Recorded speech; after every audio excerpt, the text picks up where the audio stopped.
المهم يا سيدي، المهم يا ستي، ان الارض بتبرد والقشره بتتكون والحياه بتبتدي تقوم، فجاه يحصل القذف النيزكي المتاخر او الليت هيفي بومبارد.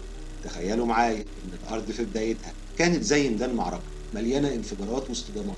الفتره اللي بنتكلم عنها دي كانت من حوالي 4.1 مليار سنه ل 3.8 مليار سنه. الكويكبات والمذنبات كانوا بيمطروا الارض بشكل مستمر، والاصطدامات دي كان ليها تاثيرات كبيره على الارض. اولا، الاصطدامات دي ساعدت في تشكيل سطح الارض زي ما بنشوف دلوقتي في الاماكن اللي وقع عليها نيازك. وكمان بيعتقد ان الميه اللي على الارض ممكن تكون جت من المذنبات اللي وقعت عليها.